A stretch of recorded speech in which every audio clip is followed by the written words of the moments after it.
Hello students, welcome to Fundo Tutor, a platform focused on you. I am Diksha, your science teacher, and today we are going to talk about properties of solids.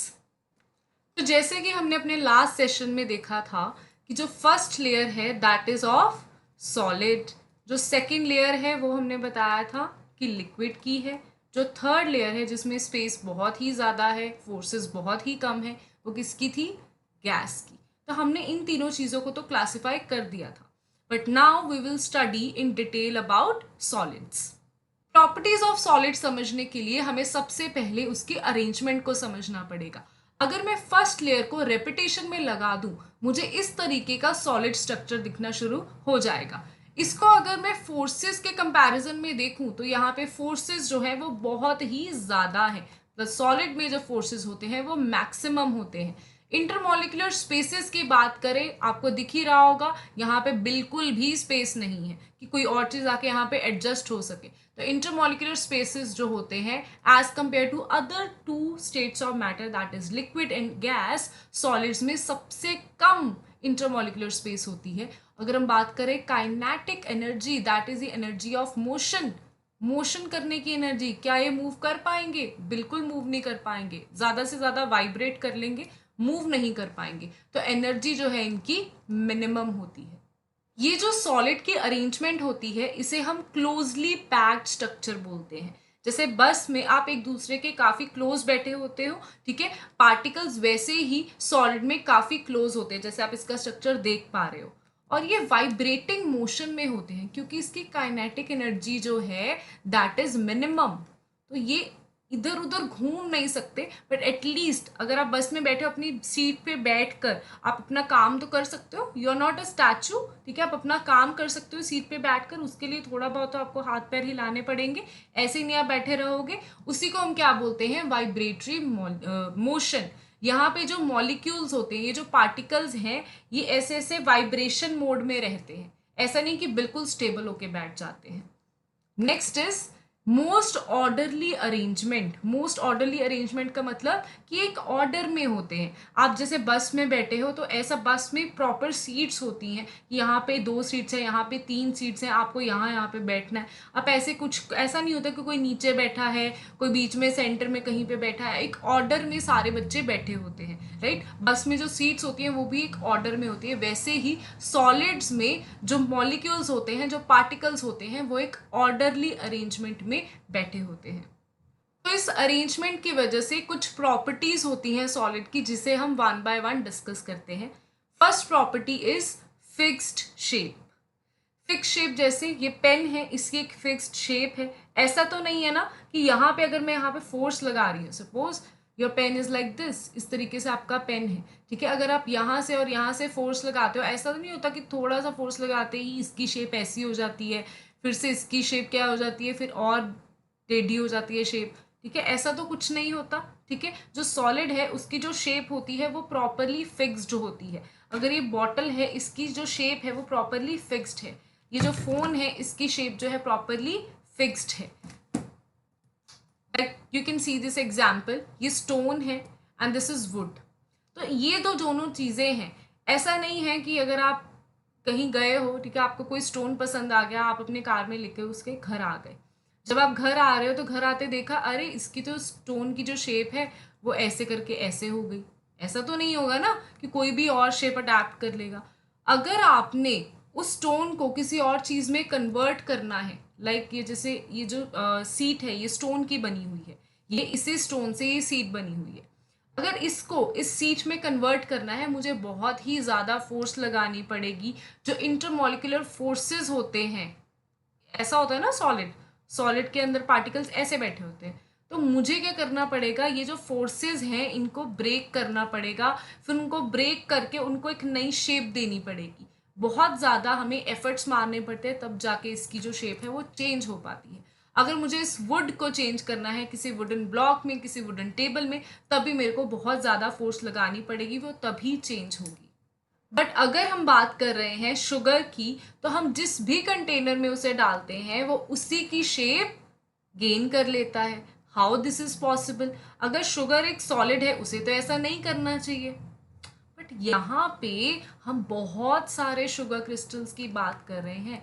अगर हम एक single sugar crystal की बात करें ना, तो वो जो है अपनी फिक्स्ड शेप में ही है। इवन इन दिस कंटेक्स्ट, यहाँ पे भी अगर मैं एक सिंगल शुगर क्रिस्टल की बात करूँ, उसकी शेप चेंज नहीं हुई। मैंने बहुत सारे शुगर क्रिस्टल्स को इकट्ठा करके किसी कंटेनर में डाला है, उन्होंने जस्ट एक कंटेनर की शेप ली है। एक सिंगल शुगर क्रिस्टल तो वैसे के वैसा ही है।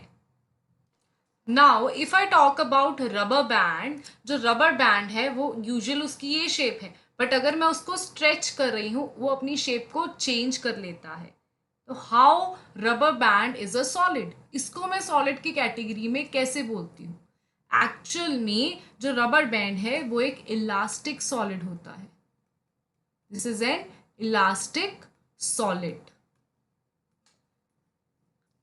ये जो है, जब मैं इसको स्ट्रेच करती हूँ, ये स्ट्रेच तो हो जाएगा, शेप तो चेंज कर लेगा, बट अगर मैं उस फोर्स को छोड़ दूँ तो फिर से क्या कर लेगा, अपनी वही शेप को रीगेन कर लेगा। That's why it is a solid. Solid has fixed volume, that means जो सॉलिड है वो अपने वॉल्यूम को नहीं चेंज कर लेगा अगर मैं उसको डिफरेंट डिफरेंट कंटेनर्स में डाल देती हूँ। फर्स्ट इज, मैंने एक बहुत पतला सा लंबा सा ग्लास लिया और उसके बीच में मैंने क्या डाल दिया, शुगर के क्रिस्टल्स डाल दिए। अभी ये वाला ग्लास देखो और ये वाला ग्लास देखो और ये वाली चीज देखो, यहाँ पे जितना वॉल्यूम इसका है उतना ही वॉल्यूम इसका है। ये जो वॉल्यूम है वो चेंज नहीं हुआ, सिर्फ हमने दिखने में ऐसा लग रहा है कि ये बहुत ही ज़्यादा होगा, ये कम लग रहा है, जस्ट हमारी आंखों का धोखा है ये। एक्चुअल में सेम वॉल्यूम ही है इसमें, फर्स्ट में भी, सेकंड में भी और थर्ड में भी। Next is high density. Density क्या होती है, भारीपन। डेंसिटी कितना भार है किसी चीज़ का। अगर मैं इसको एक एग्जाम्पल के तरीके से समझाऊं तो यू हैव 3 कंटेनर्स, या उसको 3 बकेट बोल लो। बकेट जो है, अगर हमारी फर्स्ट बकेट की बात करूं, let it be first, this be second and this be third. जो फर्स्ट बकेट है वो बिल्कुल खाली है, दैट मीन्स उसमें एयर है, उसमें गैस है, या उसको एयर बोल लो, ठीक है। That is third category of matter. तो वो जो है बहुत ही हल्की सी फील होगी। जो सेकंड है उसमें अगर मैं पानी को भर दूं, सेकंड में है water, you can say liquid, तो वह फिर भी हमें उठानी मुश्किल हो जाएगी। आप एक हाथ में खाली बाल्टी को उठाओ, एक हाथ में भरी हुई लिक्विड से भरी हुई बकेट को उठाओ, तो आपको कौन सी भारी फील होगी, लिक्विड वाली। अभी हम कंपैरिजन करेंगे लिक्विड का, और हमने एक बकेट में सॉइल फिल कर देनी है, सॉइल को फिल कर देना है। कोई भी सॉलिड मटेरियल को फिल कर सकते हो, बिकॉज जो सॉइल है वो सारा का सारा कंटेनर इजीली भर सकती है, तो हम सॉइल को फिल कर देंगे। जब हम सॉइल को फिल करेंगे तो एक हाथ से आप सॉइल वाला बकेट उठाओ, एक हाथ से लिक्विड वाटर वाला बकेट उठाओ, आपको अपने आप पता लग जाएगा कि जो सॉलिड वाली चीज़ है, जो सॉइल वाली चीज़ है, वो बहुत ही ज़्यादा भारी है, आपको उसको उठाने के लिए बहुत ज़्यादा फोर्स लगाना पड़ रहा है। द रीज़न बीइंग, क्योंकि इसकी डेंसिटी बहुत ज़्यादा हाई होती है, तभी उसके हमें उठाने में मुश्किल आती है। नाउ अगर हम इसके पार्टिकल्स के केस में बोले कि पार्टिकल्स इस तरीके कैसे एडजस्ट करते हैं कि इसकी डेंसिटी इतनी हाई हो जाती है, रीज़न क्या है इसकी हाई डेंसिटी के पीछे। ये जो पार्टिकल्स हैं काफ़ी क्लोज हैं एक दूसरे के, और डेंसिटी का फॉर्मूला क्या है, mass per unit volume. Mass by volume के हम क्या बोलते हैं, डेंसिटी। अगर मास की बात कर रहे हैं, मास मीन्स पार्टिकल्स, ये जो इसके पार्टिकल्स हैं जिसको मैं मॉलिक्यूल्स भी बोल देती हूँ, अगर मैं इस वॉल्यूम की बात करती हूँ, सिर्फ इतने वॉल्यूम की बात कर रही हूँ, तो यहाँ पे 1 2 3 4 5 6 7 8 कितने हैं, 8 पार्टिकल्स हैं। 8 पार्टिकल्स इतने एरिया को कवर कर रहे हैं। बट अगर मैं बात करूं लिक्विड्स की, या मैं बात करूं गैसेस की, वहाँ पे क्योंकि पार्टिकल्स दूर हो जाते हैं, तो यहाँ पे इतने ही पार्टिकल होंगे। तो 1 2 3 4 5, उसी जगह पे 5 पार्टिकल आ जाएंगे, यहाँ पे 8 हैं। वहाँ पे उसी वॉल्यूम के बीच में कितने पार्टिकल होंगे, सिर्फ 5 होंगे। अगर मैं बात करती हूँ गैसेस की, तो गैसेस में तो दूरी और ज़्यादा बढ़ जाती है, तो उतने ही वॉल्यूम में सिर्फ 3 पार्टिकल्स होंगे, मे बी उससे बहुत ज़्यादा कम भी हो सकते हैं। तो this is how we define density in terms of particles, कैसे सॉलिड की डेंसिटी बहुत ज़्यादा हाई होती है। Next is solid is incompressible, मतलब मैं इसको कंप्रेस नहीं कर सकती। जैसे कंप्रेस करना मतलब उसको जोर लगा के उसको छोटा कर देना। अभी क्या मैं सॉलिड को, इस फोन को, ये सॉलिड है, इसको कंप्रेस करके इसका साइज छोटा सा कर सकती हूँ? Not possible. क्या मैं इस पेन को कंप्रेस करके इसका साइज छोटा कर सकती हूँ? टूट जाएगा जरूर, बट इसका साइज नहीं छोटा हो सकता, इसको कंप्रेस नहीं कर सकती मैं। फिर मुझे बताओ कि ये जो स्पॉन्ज होता है ये तो कंप्रेस इजीली हो जाता है, ठीक है। जो स्पॉन्ज हम एज अ डस्टर भी यूज करते हैं, एज अ वॉशिंग मटेरियल भी यूज कर लेते हैं। ये जो स्पॉन्ज है, यहाँ पे देखो ध्यान से, इस इंसान ने अपना हाथ इस पे लगाया और जो स्पॉन्ज है वो अंदर की तरफ कंप्रेस हो रहा है, तो मतलब ये सॉलिड नहीं होना चाहिए, राइट। बट ये तो सॉलिड ही है, स्पॉन्ज को तो हम सॉलिड ही कंसिडर करते हैं, तो ये क्यों सॉलिड है अगर ये कंप्रेस हो रहा है? रीजन इसके पीछे क्या है, जो स्पॉन्ज होता है उसमें ओपन पोर्स होते हैं, छोटे छोटे छोटे छोटे पोर्स होते हैं, काफी अनगिनत टाइप के पोर्स होते हैं, काफी ये बड़े बड़े, ये तो हमें बिल्कुल ही विजिबल हो रहे हैं, यहाँ पे बहुत छोटे छोटे से पोर्स भी हैं। इन पोर्स के अंदर जो एयर है ना वो चली जाती है, एयर जो है वो इन पोर्स के अंदर चली जाती है, उसको एयर के अंदर, एयर उस पोर्स के अंदर जाके अपने आप को एडजस्ट कर लेती है। इसी वजह से जब इस इंसान ने यहाँ पे हाथ रखा, ठीक है, यहाँ पे उसने स्पॉन्ज पे अपना हाथ रखा, उसको प्रेस किया, तो क्या हुआ, जो एयर है वो बाहर आ गई और जो स्पॉन्ज है उसमें जितना सॉलिड मटेरियल है सिर्फ वो रह गया। स्पॉन्ज को भी आप एक हद तक प्रेस कर सकते हो, किस हद तक प्रेस कर सकते हो, जब तक उसके अंदर की सारी एयर जो है वो बाहर नहीं आ जाती। Next is do not fill the container completely. इसका मतलब है कि अगर मैं किसी सॉलिड पार्टिकल्स को किसी कंटेनर में भरती हूँ तो यहाँ पे कुछ खाली स्पेसेस रह ही जाएंगी। लुक एट दिस, ये देखो यहाँ पे खाली, ये एरिया खाली है, ये एरिया खाली है, यहाँ पे ये एरिया खाली है, ये एरिया खाली, तो बहुत सारी जो स्पेस है वो खाली रह जाएगी। मैं इसके नीचे नीचे तक की बात कर रही हूँ, ठीक है। अगर आप इसको यहाँ तक भी भर दो फिर भी बहुत सारी जो है एरिया वो खाली रह जाएगा।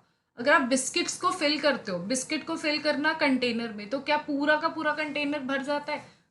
अगर हम वैसे बताएं कि मम्मा ये तो कंटेनर पूरा का पूरा भर चुका है, इसमें तो और बिस्किट नहीं जा सकते, बट यहाँ पे कुछ स्पेसेस तो लेफ्ट रह ही जाती ना, यहाँ पे ये इतनी जगह रह गई, यहाँ पे इतनी जगह रह गई, तो इसका मतलब कोई भी सॉलिड हो, unless and until it is the shape of that container, अगर मैं बिल्कुल इसी शेप की सॉलिड इसके अंदर आके डाल देती हूँ फिर तो वो पूरा फिल कर देगा, अदरवाइज वो पूरा फिल नहीं करने वाला। और इसके एग्जाम्पल्स हैं, यहाँ पे इन्होंने coffee beans different different containers में रखी हुई हैं, तो यहाँ पे हम देख रहे हैं कितनी ज़्यादा जो जगह है वो खाली रह जाती है। ये आप नॉर्मली अपनी लाइफ में देखते रहते हो। अब बात करते हैं रिजिडिटी की। रिजिडिटी, रिजिडिटी होता है जिद्दीपन। जिद्दीपन क्या, कि अगर मैं चाहती हूँ, कोई जिद्दी सा बच्चा है वो बोल रहा है मुझे तो एसी में बैठ के ही पढ़ना है, मतलब वो फ्लेक्सिबल नहीं होता, अकॉर्डिंग टू सिचुएशंस खुद को एडजस्ट नहीं करता, तो उसे क्या बोलते हैं, रिजिडिटी। वैसे ही जो सॉलिड है वो भी काफी रिजिड होता है, वो कहता है कि नहीं मैं ऐसा हूं, मैं तो ऐसा ही रहूंगा, मैं किसी के लिए बदलने वाला नहीं हूं। इसकी एग्जाम्पल है ये आइस है, ice is a solid, ice क्या है, एक सॉलिड है। तो ये जो सॉलिड है ये यहाँ पे वन के एक के ऊपर एक मैंने आइस रख दी, तो ये तो क्या हो गया, स्टेबल हो गई। बट अगर ये सॉलिड जो है, ये आइस जो है, कुछ टाइम के बाद किस में कन्वर्ट हो जाए, वाटर में कन्वर्ट हो जाए, तो ये किस में कन्वर्ट हो जाएगी, लिक्विड में कन्वर्ट हो जाएगी। और क्या लिक्विड ऐसे रह पाएगा, लिक्विड क्या इस शेप में रह पाएगा, नहीं, लिक्विड क्या होगा, नीचे बह जाएगा इस तरीके से, और ये सारी चीज खत्म हो जाएगी। तो सॉलिड जो है वो रिजिड होता है, जैसे आपने उसको रखा उसने वैसे ही रहना है। इसकी नेक्स्ट एग्जाम्पल आती है स्टोन्स के साथ। यहाँ पे स्टोन रखे, एक बहुत बड़ा स्टोन, उसके ऊपर छोटा, उसके छोटा, उससे छोटा, तो ऐसे ऐसे करके मैंने एक डिजाइन सा बना लिया बड़ा अच्छा, ठीक है, जिसमें मैंने स्टोन के ऊपर छोटे छोटे स्टोन्स रखे हुए हैं। अगर ये स्टोन रिजिड ना होता तो मैं उसको इस तरीके के सिचुएशन में रख ही ना पाती। सो स्टूडेंट्स, आज हमने पढ़ा प्रॉपर्टीज ऑफ सॉलिड्स, जिसमें मैंने सारा कवर करवा दिया है। अब मिलते हैं कल, जिसमें हम पढ़ेंगे properties of gases. Thank you so much.